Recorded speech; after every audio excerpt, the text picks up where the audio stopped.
17 मेपासून अधिक महिना सुरू झालेला आहे. तो 15 जूनपर्यंत असणार आहे. या महिन्यामध्ये भगवान श्रीहरिविष्णू यांच्या सेवेला विशेष महत्त्व आहे. अधिक महिना ज्यालाच आपण धोंड्याचा महिना असेही म्हणतो. अधिक महिना हा अतिशय पवित्र महिना आहे. पण या महिन्यामध्ये काही मंगल कार्य केली जात नाही. पण या महिन्यामध्ये अध्यात्माची प्रगती व्हावी यामुळे आपल्याला आध्यात्मिक सेवा कराव्या लागतात. तर आजच्या व्हिडिओमध्ये आपण पाहणार आहोत की अधिक मासामध्ये अतिशय महत्त्वाचे काही नियम आहेत जे तुम्हाला सर्वांना पाळायचे आहेत. ते कोणतं आहेत जाणून घ्या.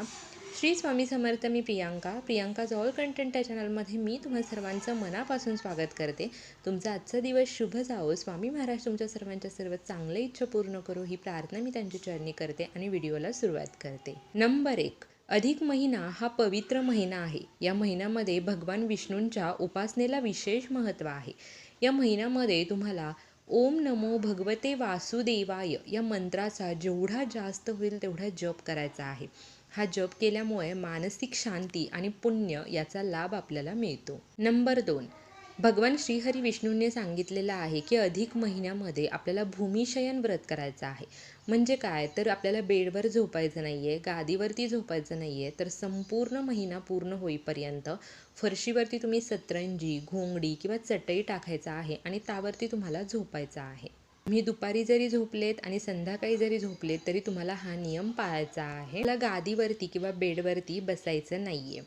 नंबर 3. अधिक मासामध्ये दानधर्म करणं, जपतप करणं, पूजापाठ करणं आणि गौमातेची सेवा करणं हे पुण्यकारक मानलेलं आहे.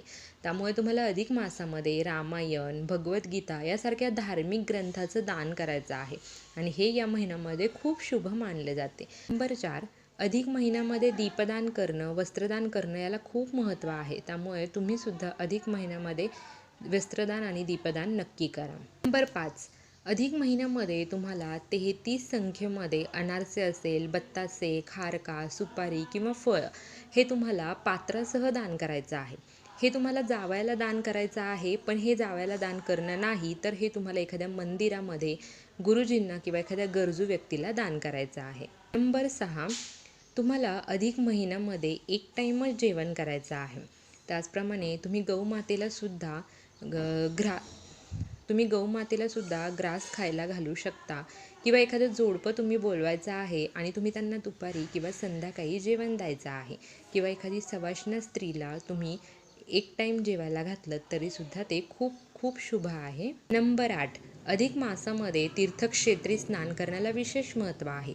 पण तीर्थक्षेत्री जाणं आपल्याला जमत नाही. अशा वेळी तुम्ही गंगाजल घरामध्ये आणून ठेवा. तुमच्या घराच्या आजूबाजूला कुठे तीर्थक्षेत्र असेल किंवा नदी असेल तर तिथून थोडंसं पाणी आणून ठेवा आणि दररोज अधिक मासामध्ये अंघोळ करत असताना हे गंगाजल थोडंसं आणि हे पाणी थोडंसं आपल्या अंघोळीच्या पाण्यामध्ये टाकून त्याने तुम्ही स्नान करू शकता. नंबर 8. तुम्ही अधिक मासामध्ये एक टाईम जेवण करायचं आणि एक टाईम करायचं नाही हे सुद्धा पाळू शकता किंवा एक दिवस तुम्ही जेवण करा आणि एक दिवस तुम्ही उपवास करा. अशा प्रकारे सुद्धा तुम्ही हे व्रत करू शकता. नंबर 9. आवळा हा भगवान श्रीहरिविष्णूंना अत्यंत प्रिय आहे. असं म्हटलं जातं की आवळ्याच्या वृक्षाखाली भगवान श्रीहरिविष्णूंचा वास असतो. त्यामुळे अधिक महिन्यामध्ये तुम्ही आवळ्याच्या वृक्षाखाली काही धार्मिक जपजाप्य किंवा काही ग्रंथाचं पठणसुद्धा करू शकता. काहीजण तर या महिन्यामध्ये आवळ्याला कोरून त्यामध्ये तिळाच्या तेलाचा दिवा देवासमोर लावतात किंवा अगदी मंदिरामध्ये सुद्धा जाऊन लावतात आणि हे खूप पुण्यकारक मानलं जातं. 10. अधिक महिन्यामध्ये काही व्रत केले जातात आणि जे की खूप पुण्यकारक आहे. त्यामध्ये महिला ही व्रतं आवर्जून वर्षानुवर्ष करत आलेल्या आहेत. हळदी कुंकू व्रत, स्वस्तिक व्रत, लाखोई व्रत, गोपद्म व्रत असे व्रत केले जातात. नंबर 11. तुम्हाला अधिक मासामध्ये दररोज तुळशी मातेची सेवा करायची आहे. तुळशी मातेचं पूजन करायचं आहे.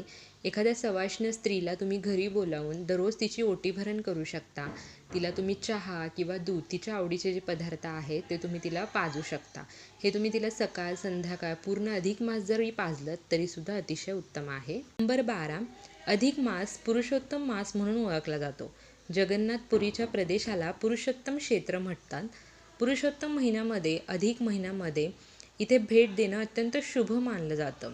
जर तुम्हीसुद्धा जगन्नाथपुरीला जाणार असाल किंवा तुम्ही भेट देऊ शकत नसाल तर जवळच्या तीर्थक्षेत्रामध्ये स्नान करा. नंबर 13. या अधिक मासामध्ये तुम्हाला आपल्या देवघरामध्ये शालिग्राम म्हणजेच जी बाळकृष्णांची मूर्ती आहे संपूर्ण महिनाभर त्यांच्यासमोर तुपाचा अखंड दिवा लावायचा आहे. जर तुमच्याकडे शालिग्राम नसेल तर भगवान विष्णूंच्या फोटोसमोर सुद्धा तुम्ही दिवा लावू शकता. ही खूप शुभ प्रथा आहे.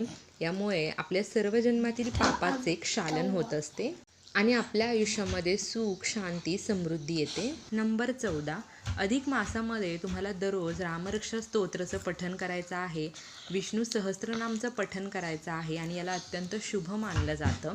त्याचप्रमाणे तुम्ही श्रीमद भगवद्गीतेतील 15वा अध्यायसुद्धा या महिन्यामध्ये आवर्जून पठण करायचं आहे. नंबर 15, अधिक मासामध्ये विवाह करणं, गृहप्रवेश करणं, मौजीबंधन करणं, बारसे, मुंडन यासारखी जी शुभ आणि मंगलमय कार्य आहेत ती करायची नाही आहेत. या महिन्यामध्ये जर शुभ कार्य केलं तर त्याचं आपल्याला फळ मिळत नाही, त्यामुळे शुभ कार्य करू नये. नंबर 16, अधिक महिन्यामध्ये केस कापायचे नाही आहेत आणि नखेही कापायची नाही आहेत.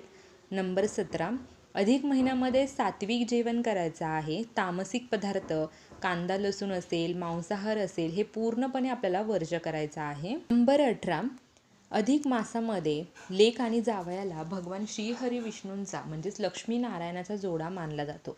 त्यामुळे तुम्हाला आपल्या जावयाला 33 अनारसे, चांदीचा दिवा, एखादं ताट, नवीन कपडे, आहेर द्यायचा आहे. वाण म्हणून तुम्हाला त्यांना ते द्यायचं आहे आणि या प्रथेला आपण धोंडाचे जेवण असं म्हणतो. नंबर 19, अधिक महिन्यामध्ये तुम्हाला आवळा आणि तिळाचं उटणं संपूर्ण महिनाभर अंगाला लावायचं आहे आणि अंघोळ करायचे आहे. यामुळे महाविष्णू म्हणजेच भगवान श्रीहरी विष्णू अत्यंत प्रसन्न होत असतात. नंबर 20, अधिक मासामध्ये 30+3 33 वस्तूंचं दान करण्याला विशेष महत्त्व आहे. त्यामध्ये तुम्ही अनारसे, बत्तासे, फळं, वह्या, जे काही तुमच्या यथाशक्ती तुम्हाला जमेल ते दान करायचं आहे. नंबर 21, भगवान विष्णूंचा आशीर्वाद मिळवण्यासाठी दीपदान करण्याला या महिन्यामध्ये अत्यंत महत्त्व आहे. त्यामुळे तुम्हाला जावयाला निरंजन द्यायचं आहे आणि हे निरंजन दिल्यामुळे लक्ष्मी माता आणि भगवान श्रीहरी विष्णूंचा आशीर्वाद तुम्हाला मिळतो. यामुळे अधिक महिन्यामध्ये जावयाला तुम्हाला घरी बोलावून त्यांचं आदरातिथ्य करून त्यांना धोंडे खायला घालायचे आहेत. दर 3 वर्षातून एकदा येणाऱ्या या अधिक मासामध्ये आपल्याला स्वतःची आत्मशुद्धी करून घ्यायची आहे. त्यामुळे जपजाप्य करा, पूजा करा. त्याचप्रमाणे कुठल्याही ग्रंथाचं तुम्ही पठण करू शकता.